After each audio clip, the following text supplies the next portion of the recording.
Tuhan dan karunia, ku terjebak di antara dua dunia. Jalani sebuah kutukan dan karunia, ku terjebak di antara dua dunia.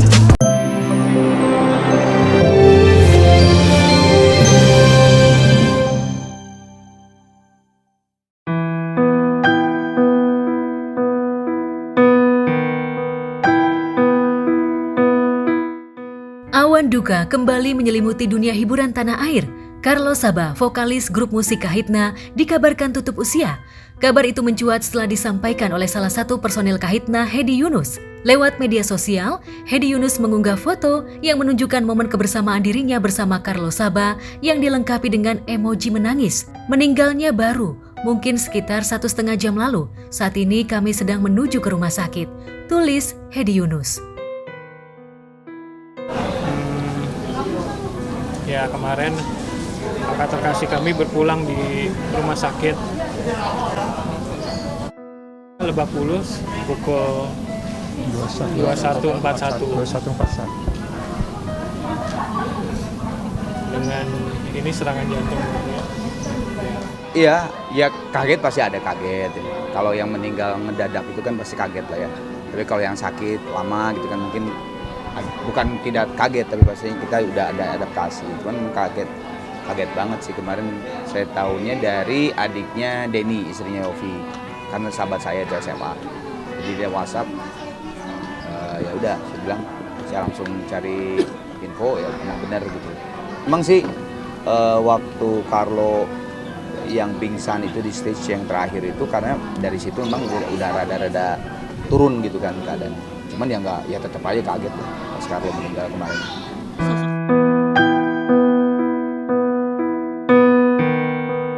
Untayan duka pun menggema mengiringi kepergian sang musisi. Kedukaan bahkan begitu pekat dari keluarga besar, tak terkecuali para selebriti serta sejawat almarhum yang melayat. Semalam cukup kaget pas melihat beberapa grup WA, terus aku telepon Mas Yofi langsung, terus ya langsung lemes saja, maksudnya dengerin benar-benar dengar suaranya Mas Yofi, benar-benar kehilangan. Jadi udah fix beritanya, udah lemes banget. Cuman baru siang ini baru bisa kesini.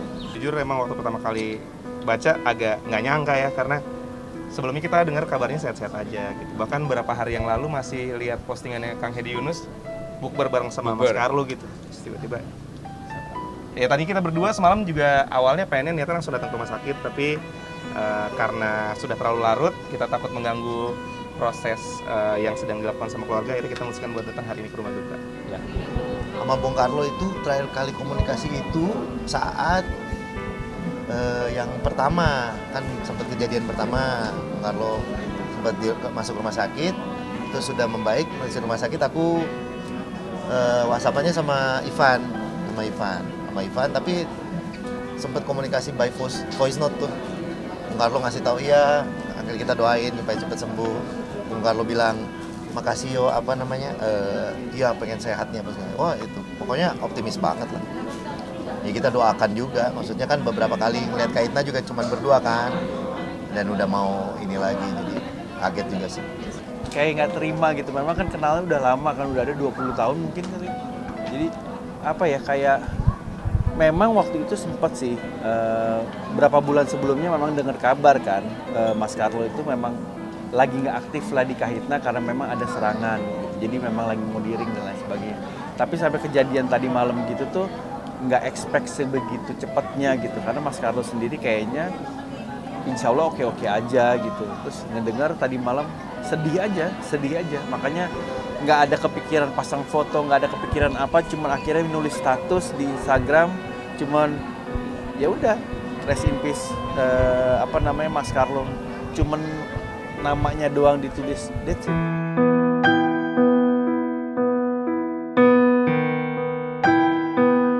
Ya, Carlos Saba diketahui meninggal dunia pada Rabu 19 April 2023 lalu sekitar pukul 21 waktu Indonesia Barat di sebuah rumah sakit kawasan Jakarta.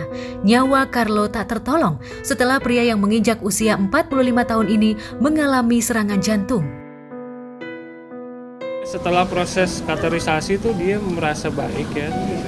Dokter juga memantau, tim dokter semua yang yang mengawal selalu mereportnya memang kondisinya baik.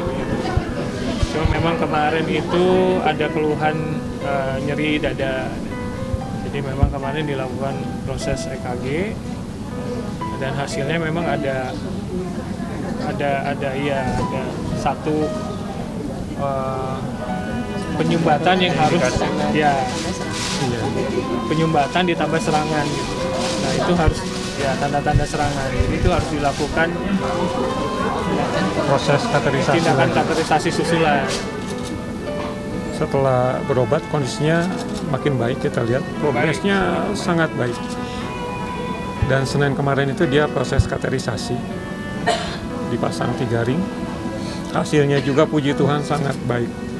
Dia ngerasa suaranya balik lagi normal, karena sebelum kateterisasi itu dia suaranya nggak bisa full. Setelah kateterisasi suaranya balik normal. Kita lihat progresnya sangat baik. Semua ke arah yang positif, semua optimis gitu. Lihat dia juga semakin percaya diri gitu. Semakin yakin untuk proses recovery-nya berjalan dengan baik. Karena memang kadang-kadang kita punya rencana, kita udah kawal ketat, tapi Tuhan punya maksud dan rencana yang lain yang lebih indah. Kita sebagai orang percaya itu. Kita nggak ngerti kenapa akhirnya endingnya gini, tapi kita tahu itu semua pasti yang terbaik rencana itu. Kita cuma bisa pegang itu. Kayaknya udah cukup lama juga Mas Carlo break kan, break sebentar. Terus kalau denger kabar memang baru tanggal 16 kemarin baru masuk rumah sakit, dan pas kemarin drop terus akhirnya nggak ada.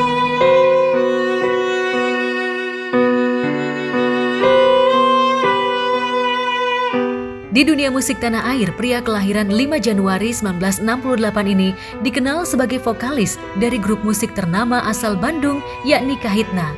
Ia merupakan penyanyi bersuara emas, keturunan Nusa Tenggara Timur. Carlos Saba tergabung dalam Kahitna yang dibentuk Yovie Widianto pada 24 Juni 1986 silam. Namun di tahun 1999, Carlos Saba pernah merilis sebuah album rohani yang ia tulis sendiri. Album rohani tersebut diketahui berjudul Penyembahanku. Sementara itu ia juga pernah mencoba merilis album solo perdana pada 2004 berjudul Kepingan Cinta.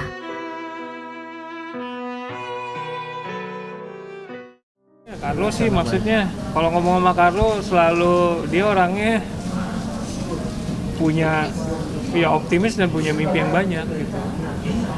Tapi targetnya dia dalam waktu dekat adalah dia kepengen untuk segera perform lagi dengan Kahitna, which is itu yang menjadi target kita sama-sama sebagai keluarga gitu. Karena kita lihat dia hanya itu yang bikin dia semangat, passionnya itu gitu. Jadi kita mendukung ke arah itu. Ayo gini, ya ini kita udah mikirnya nanti habis Idul Fitri udah mulai nih bisa ya main lagi sama Kahitna, tapi mungkin nggak semua, tapi udah mulai agak bisa memilih-milih lah. Ini bertahap, ini mungkin diambil, yang ini belum. Yang luar kota mungkin agak direm dulu, hanya seputaran Jakarta gitu. Jadi dia optimis. Setiap hari juga dia selalu disiplin ya orangnya, maksudnya dia latihan, olahraga, itu dia nggak pernah miss tuh. Bangun pagi, istirahat, pasti malam tuh udah istirahat aja. Dia disiplin pagi udah bangun, udah treatment latihan pernafasan, udah gitu jalan jogging, pulang biasanya mandi, nanti siang atau sore dia biasanya kalau ada waktu dia treatment lagi, latihan, disiplin banget orang. Karena kan selama ini kan padat dengan jadwal Kahitna gitu ya, tapi waktu habis serangan pertama dikasih waktu break 3 bulan terakhir ini kan belum bisa manggung dulu, jadi waktunya full, recovery full, waktunya untuk kita, untuk keluarga, untuk merawat, untuk spend time ya terakhir. Jadi 3 bulan terakhir ini dipenuhi dengan memori yang menyenangkan gitu. Dia kelihatan gembira juga, bahagia, happy sekali. Untuk saya, Carlo itu sahabat yang pertama kali mengawali anggota yang saya cari di Kahitna. Jadi Carlo itu sebenarnya bisa dikatakan penyanyi pertama yang direkrut sebelum Hedi dan Mario dan lain-lain. Carlo ada orang pertama, satu SMA dengan saya di Bandung, di SMA 5 Bandung. Sahabat kecil, teman main kecil. Jadi saya tahu betapa besarnya kecintaan Carlo terhadap Kahitna.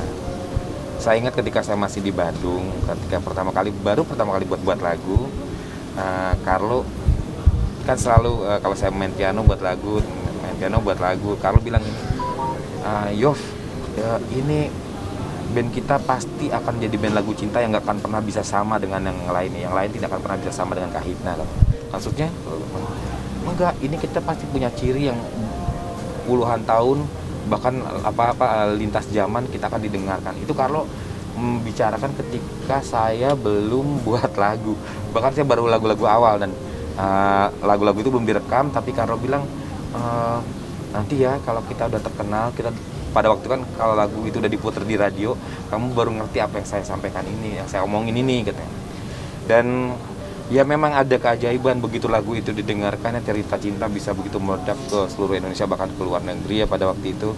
Kami yang dari tur Indonesia ke seluruh provinsi sampai tur dunia sampai ke Eropa, dari mulai Inggris, Belanda, Prancis, sampai kami juga tur ke Boston, ke Amerika, ke semua negara di negara bagian atau kota-kota di Australia dan banyak tempat bukan hanya di Indonesia.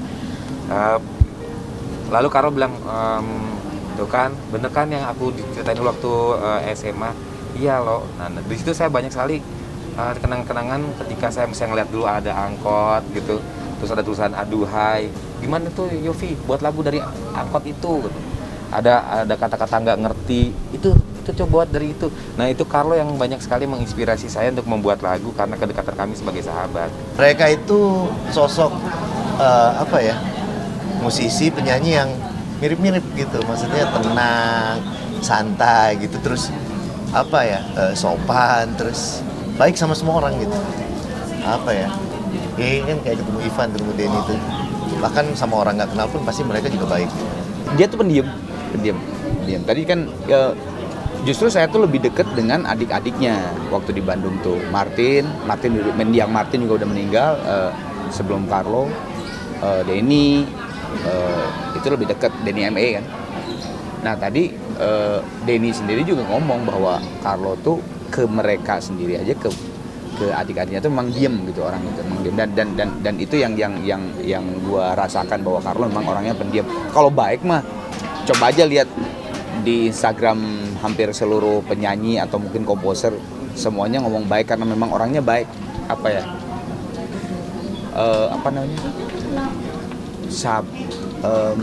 Jadi kalau deket sama dia tuh kayak teduh gitu, ngerti nggak sih? Kayak ada kan ya orang yang gitu kan, kalau kita deket tuh tiba-tiba kayak nyes gitu kan.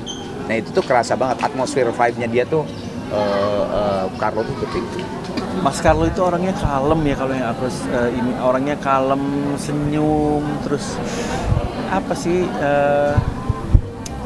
dewasa banget gitu. Jadi aku kan memang dulu pernah video klipnya untuk Kahitna. Jadi banyak bersentuhan lah, maksudnya banyak kenal. Jadi kenal sama personil itu sebenarnya karena dulu kita ketemu video klip, terus syuting apa-apa sama-sama satu panggung bahkan gitu pas aku udah mulai nge-MC. Jadi memang personal dari Kahitna aku kenal. Salah satunya Mas Carlo lah gitu, memang udah cukup lama. Orangnya sih maksudnya baik banget lah, ini orang baik banget. Jadi makanya semalam dengar kabar tuh ada rasa bukan hanya sedih tapi kayak nggak terima gitu. Nggak terima, maksudnya kok kenapa harus Mas Carlo yang dipanggil? Mas Carlo orang sangat baik banget dari awal karir, dari awal aku di Yofi Nuno.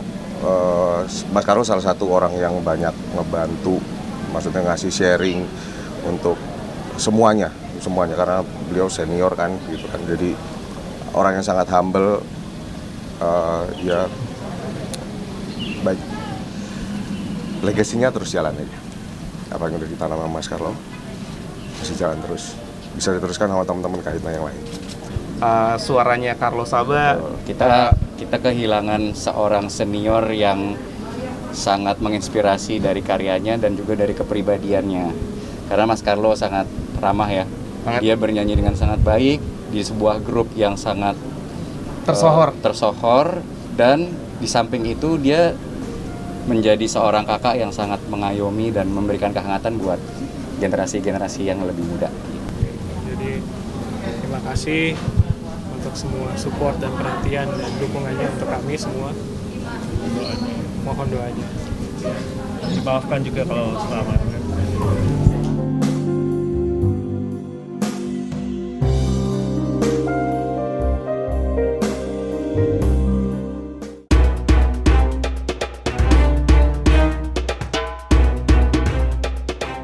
Entah apa yang membuat seorang pria yang mengenakan helm lengkap dengan rompi helm ini murka.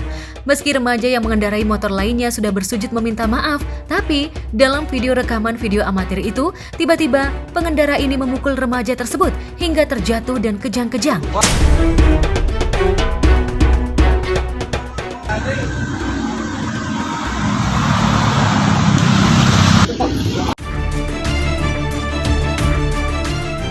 Belakangan diketahui jika insiden itu terjadi di sekitar Jalan Raya Sangkuriang, Cipageran, Cimahi Utara, Jawa Barat, Rabu 19 April 2023 lalu.